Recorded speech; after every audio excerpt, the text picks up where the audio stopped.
friends, Jewel back with another astrology video, and I wanted to talk about the conjunction between Venus and Saturn in Synastry, not composite charts.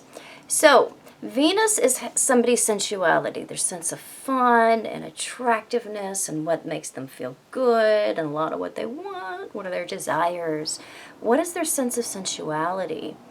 And it's really basically our expression of how we love and how we want that love to be returned. What's the style of that? So Saturn is that place within us that is very old and measured and mature and careful and forward-thinking about delayed gratification.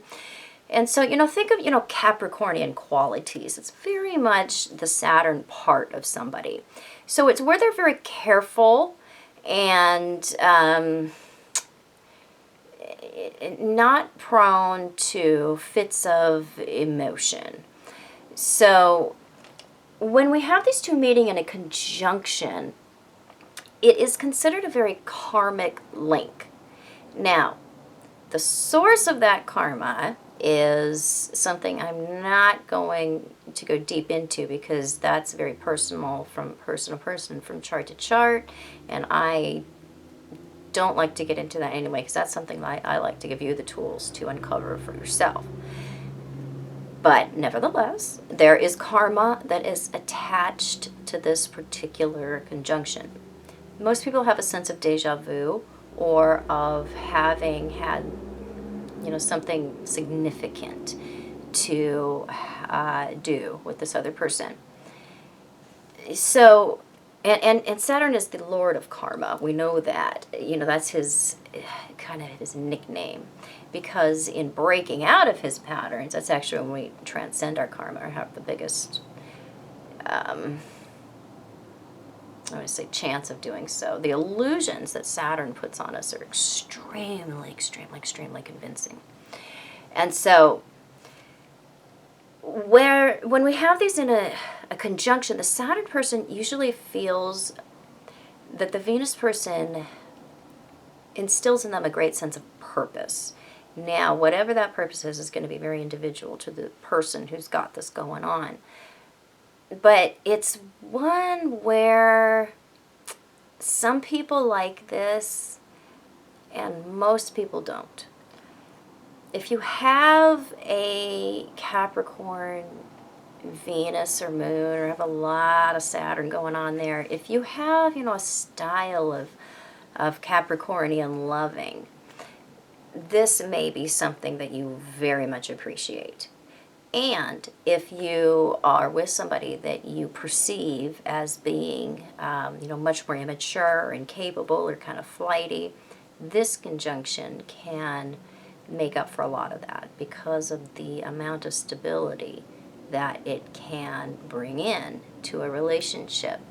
Most people don't love the conjunction because the Saturn person, in any Saturn planet link, the Saturn side, that is the person that is exhibiting the Saturn qualities, the person that has the Saturn planet in aspect, is going to come at the interaction from a very mature perspective.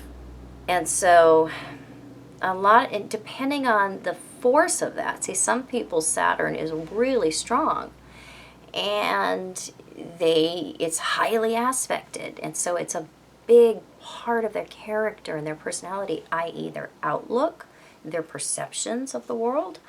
And so when that is an aspect to any planet, they're going to come at you from a very sort of teachy, preachy, I know better because I'm the more mature person in this situation, or I know better because whatever story that Saturn puts into us, which is, the past has shown me this, and so that's what I know that I can count on, because that's what the future is going to be, for sure. We know how Saturn thinks, right? Right. So Venus is a planet of fun, and it is a planet that is, not entirely spontaneous, but it is about, freedom to be. It's that energy, of Taurus, and Libra. And Taurus wants what it wants, right? It's a stubborn sign. Libra is sort of that flighty energy that's really to take off and find what it wants. So that's really the flavor here if you kind of mix those two. So Venus kind of shows up as for everybody. And when Saturn is in such close proximity to that aspect in somebody's character, we can feel like the Saturn person is not supporting or understanding our love nature. They aren't responding to us in a way that is warm. So we would hope that with this conjunction that we have other warmer contacts going on. If we don't, then this probably isn't going to work unless you have a ton of Capricorn yourself, and then somebody, and it's your Venus in contact with this other person's Saturn, then you might dig it. So we can struggle to break free from this bond too, because there is a measure of pattern that we can fall into with this one. The Venus person can come to rely on the Saturn person.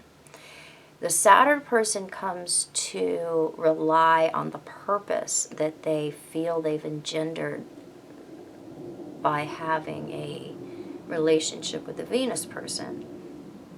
So this one, the in conjunction actually works best out of all the Saturn-Venus contacts. You wouldn't think so, but actually does.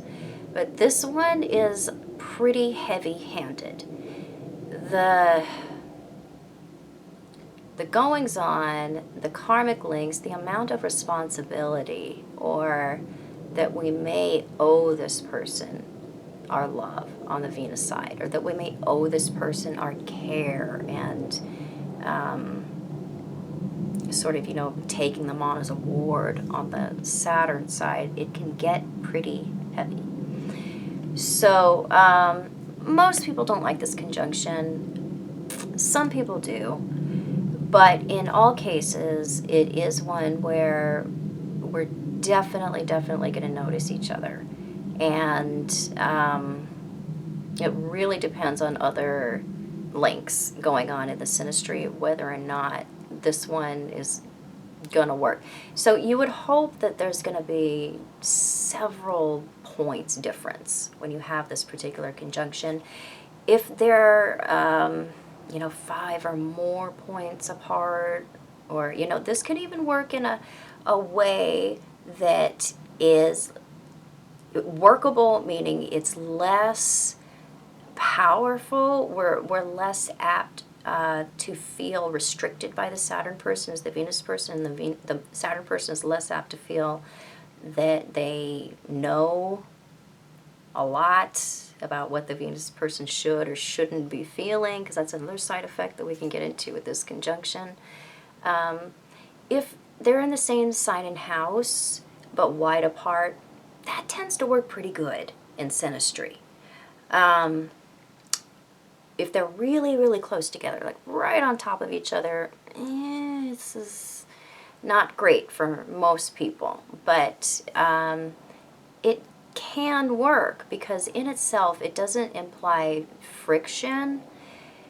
But even though we're in a conjunction, these two planets are so different in their expression that the fact that they're coming through the same sign doesn't really matter, doesn't really help much, because Saturn is a more generational planet, and Venus is a personal planet. And so in this case, and in many cases in synastry, the sign that it's coming through isn't really something that completely lends or sometimes even matters in the conjunction. It's the fact that we have these two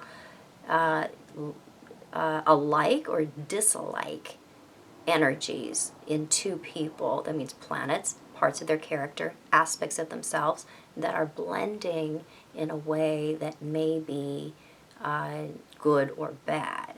So people don't often understand that about the nature of conjunctions, that just because it's a conjunction doesn't mean that it's always going to be good. And it doesn't mean that the sign is always going to matter a whole lot. So synastry is complex, and astrology is too. People are too, and astrology allows for that. So this is one that basically can create a very tight bond. Some people back away from it.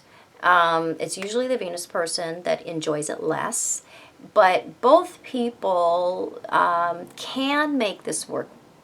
This one work. This doesn't imply, an automatic, it's a no-go. It's not like that. It's okay for some people. And, again, typically you'd want to have a larger orb between these two planets to make it work. Even if we're just, again, in the same sign and house, that can be a pretty good deal in synastry. So I hope this was helpful. If it was, please subscribe to my channel. You can find me on YouTube, and you can find me on Facebook. You can find me on Instagram, and you can find me on the internet at truthandaspectastrology.com and Truth and Aspect Astrology and all other forms of social media. Yes, I do private consultation. You can contact me through Facebook, my website, send me an email, however it's easiest for you. I'll eventually get to it, and I will see you super soon with more super cool videos. Bye-bye.